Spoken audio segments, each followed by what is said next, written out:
What's up guys and welcome to my new vlog।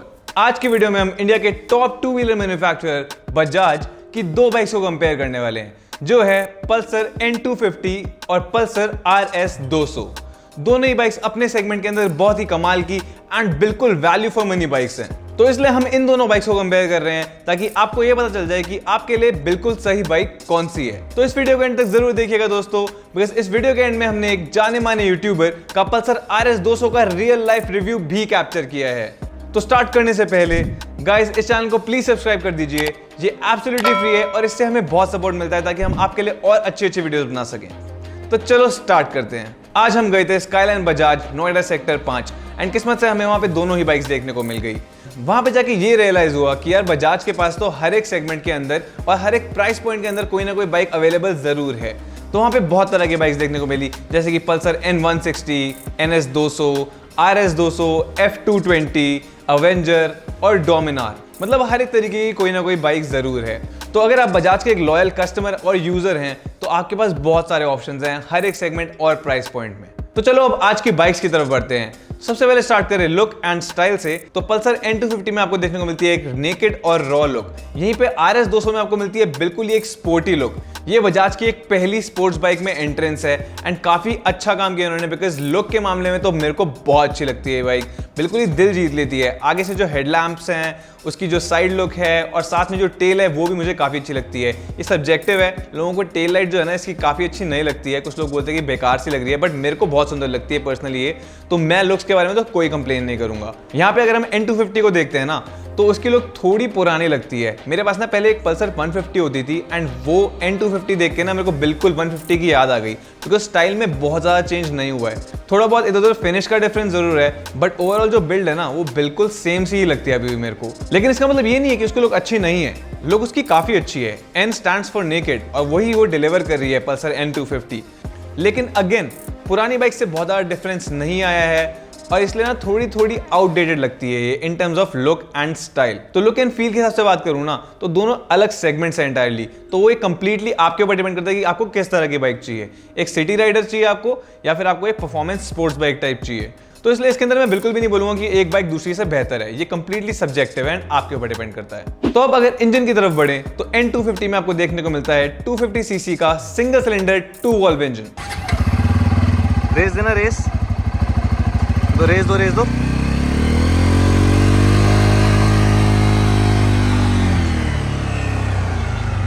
ये काफी अच्छा इंजन है एंड बहुत ही पंची एंड टॉर्की परफॉर्मेंस है इसकी। मतलब रेस देते ही ऐसे भगने को होता है ना ये, और बहुत ही अच्छा लगता है मुझे परफॉर्मेंस इसकी। मतलब अगर आप दूसरी 250 सीसी बाइक से कंपेयर करो ना जो बाकी ब्रांड्स की हैं, तो उसकी परफॉर्मेंस आपको बहुत अमेजिंग नहीं लगेगी। लेकिन अगेन ये बजाज है, ये डिपेंडेबल है और मतलब परफॉर्मेंस अच्छी है। इसकी स्पोर्ट्स परफॉर्मेंस बिल्कुल भी नहीं है, लेकिन इसकी परफॉर्मेंस अच्छी और डिपेंडेबल है, तो उसमें मेरे को बिल्कुल भी कमी नहीं लगी।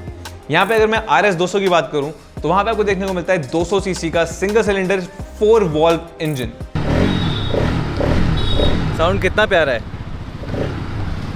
और एक और चीज बताऊं कि जो स्ट्रोक है ना इंजन का स्ट्रोक, वो N250 का थोड़ा ज्यादा है as compare to RS 200 and जितना कम स्ट्रोक होता है ना उतना बेटर आपको परफॉर्मेंस देखने को मिलता है। और साथ ही साथ जब 4 वॉल्व का इंजन मिलता है ना आपको 2 वॉल्व की जगह, तो अगेन परफॉर्मेंस बहुत अच्छी हो जाती है। तो अगर मैं परफॉर्मेंस से रिलेट करूँ ना इसको, तो N250 में आपको देखने को मिलती है 130 किलोमीटर प्रति घंटे की टॉप स्पीड और यहीं पे आपको RS 200 में मिलती है 141 किलोमीटर पर आवर की टॉप स्पीड। मतलब ये मैं आपको एक एवरेज नंबर दे रहा हूँ कि जो एवरेज लोगों ने निकाली है। लेकिन अगर आप आइडियल कंडीशंस में ड्राइव कर रहे हैं ना तो दोनों ही बाइक्स की परफॉर्मेंस काफी बेटर हो जाएगी एज कम्पेयर टू दिस। मतलब 130 की 132-33 हो जाएगी और 140 की 143-44 हो जाएगी आपकी टॉप स्पीड। यहीं पे मैं परफॉर्मेंस की बात करूँ ना तो N250 आपको देती है 0 to 100 in 10.5 सेकेंड्स। यहीं पे RS 200 आपको देती है 0 to 100 in 9.92 सेकेंड्स। मतलब छोटा इंजन होने के बावजूद एक better acceleration and top speed आपको देखने को मिल रही है। अगेन बिकॉज उसके अंदर 4 वॉल्व हैं एंड इसका स्ट्रोक भी कम है। इसको कंप्लीटली ऐसे ट्यून किया गया है जैसे कि एक परफॉर्मेंस बाइक हो, स्पोर्ट्स बाइक हो।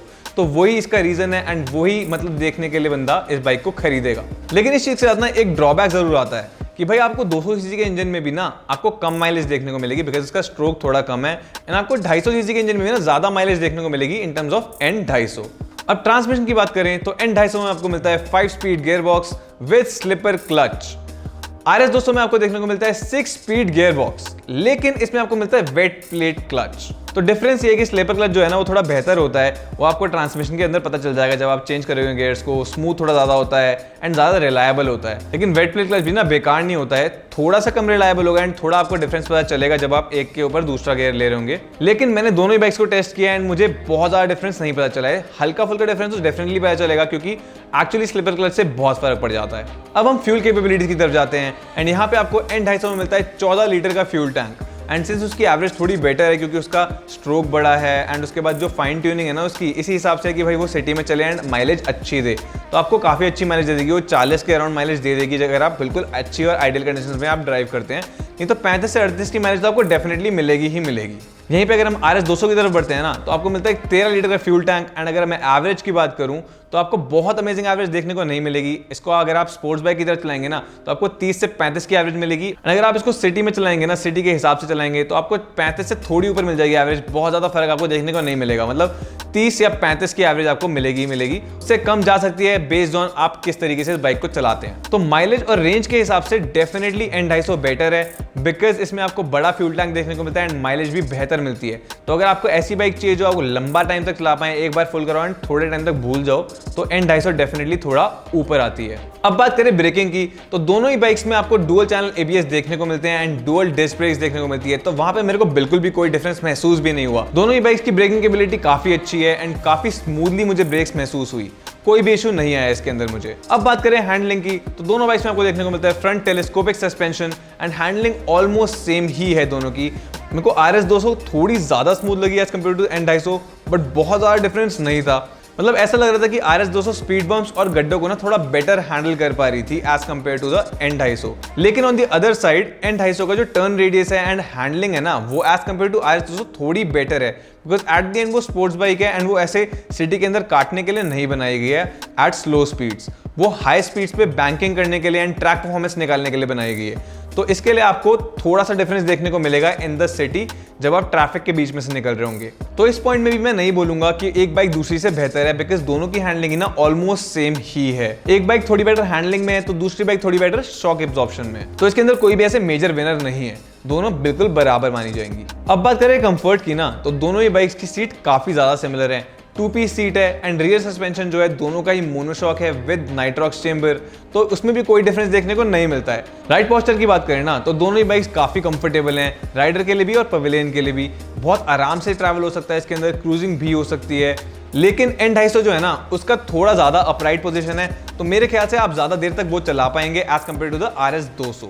अब बात करें फीचर्स की ना तो कुछ फीचर्स तो बिल्कुल सेम है दोनों बाइक्स के अंदर, जैसे कि LED टर्न सिग्नल्स हो गए, LED लैंप्स हो गए, आपका जो इंस्ट्रूमेंट क्लस्टर हो गया वो एनालॉग एंड डिजिटल बोथ है, तो इसमें आपको कोई डिफरेंस देखने को नहीं मिलेगा।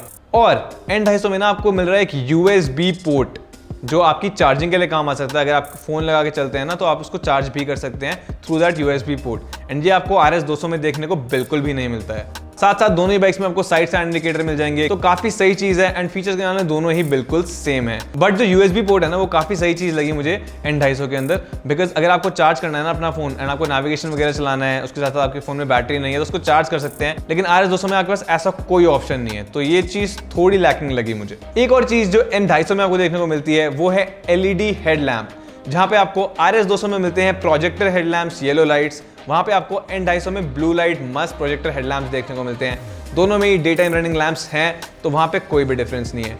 अब बात करते हैं प्राइस की, तो N250 का top model dual channel ABS वाला आपको मिलेगा 1,78,000 से लेकर 80,000 के बीच में एंड RS 200 यहीं पे आपको मिलती है 2,03,000 से 5,000 के बीच में। तो मतलब यहाँ पे आपको देखने को मिलता है 25,000 रुपए का डिफरेंस एंड यहीं पे N250 आगे निकल जाती है क्योंकि 25,000 कम देके आपको एक बहुत ही बेहतरीन बाइक मिल रही है जिसकी एक तो पावर काफी अच्छी है, एफिशिएंसी भी आपको बहुत अच्छी मिल रही है एंड आपको थोड़े से एक्स्ट्रा फीचर्स मिल रहे हैं as compare to the RS 200। तो अब आप देखिए दोस्तों कि 25,000 रुपए कम में आपको एक 250 सीसी का इंजन मिल रहा है जो आपको अच्छी परफॉर्मेंस भी दे रहा है, अच्छी एवरेज भी दे रहा है। लेकिन दूसरी साइड पे देखें तो RS 200 में आपको 25,000 एक्स्ट्रा देके एक रेसिंग स्पोर्ट्स बाइक मिलती है, अच्छी स्पीड और परफॉर्मेंस मिलती है, थोड़ी कम एवरेज मिलती है लेकिन वो भी कंपेरेबल है काफी as compare to the N250। मतलब 5 किलोमीटर प्रति लीटर का फर्क आएगा, वो मेरे हिसाब से बहुत ज्यादा नहीं है। रेंज हाँ N250 की बेटर है, लेकिन अगर आपको एक स्पोर्ट्स बाइक चाहिए ना तो RS 200 का कंपैरिजन तो बिल्कुल भी नहीं है।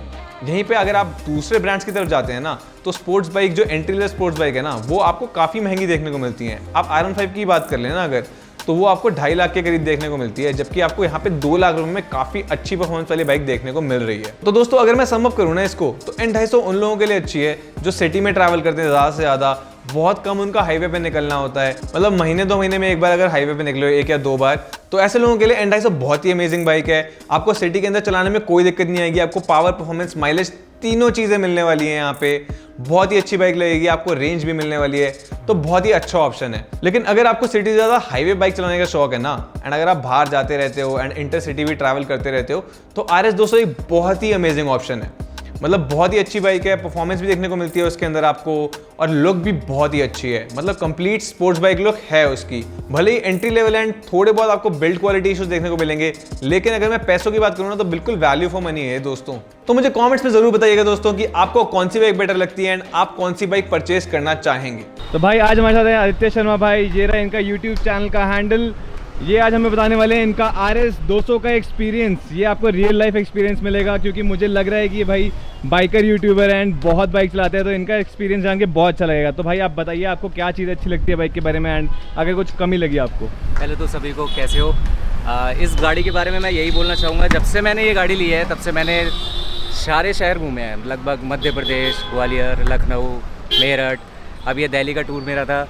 जब से मैंने गाड़ी ली है तो मैं सच बताऊं कि मेरे को 200 सीसी में सबसे बढ़िया बाइक लगती है, क्योंकि कभी दिक्कत नहीं आती है। उसका जो स्मूथिंगनेस है चलने का, जब ये हाईवे पकड़ती है, इसका जो साउंड है, इसका जो टॉप एंड है, मतलब मेरे को नहीं लगता 200 सीसी में कोई भी अब तक की बाइक बनी है जो इसको बीट कर सकती है। बहुत सी चीज़ें हैं, लेकिन कभी कभी इसमें हाँ थोड़ी बड़ी दिक्कत आती है, वो तो कोई बात नहीं, हर बाइक में आती है अगर आप चलाओगे तो। अगर आप इसका आपके हिसाब से सबसे ज़्यादा अच्छी चीज़ क्या है, सबसे ज़्यादा बुरी चीज़ क्या है इस बाइक की, एक बार। सबसे ज़्यादा अच्छी चीज़ ये है कि इसका जो कंफर्ट है, मतलब बाकी की जो बाइक आपने देखी होगी उसमें हमें ऐसे बैठना पड़ता है। हाँ। और अगर आप लॉन्ग टूर पे जा रहे हो तो लॉन्ग टूर के लिए सबसे ज़्यादा बेस्ट 200 सीसी में ये लगती है, बिकॉज इसमें मैं आपको बताता हूँ, आपकी हाइट मैटर नहीं करती। इसमें हाइट आपकी कितनी भी हो, आप सीधे बैठोगे।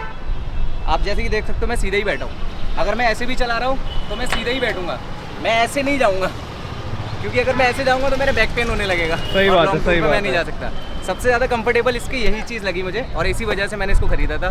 R15 बाकी भी देखी थी मैंने, वो मुझे पसंद नहीं आई पर्सनली, मैंने यही लिया। और इसका जो एक डिसएडवांटेज है वो मैं अगर ऑनेस्टली बोलूँ तो इसके जो फ्यूजेज हैं इसकी सीट के नीचे वो बहुत जल्दी उड़ जाते हैं। अच्छा। अगर आप ज़्यादा इसको चलाओगे और इसका मतलब इसका ख्याल नहीं रखोगे, ये भी गाड़ी भी हमारी तरह है, इंसान की तरह। सही बात है। इसका ख्याल नहीं रखोगे तो ये भी आपको फिर धोखा देगी किसी बिल्कुल बिल्कुल।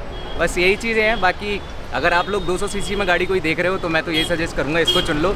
कंफर्ट के मामले में, भागने के मामले में कभी आपको कोई दिक्कत नहीं रहेगी, सबसे बेस्ट चीज़ है। बहुत ही बढ़िया, थैंक यू सो मच भाई अपना एक्सपीरियंस बताने के लिए, बहुत ही अच्छा लगा पता करके।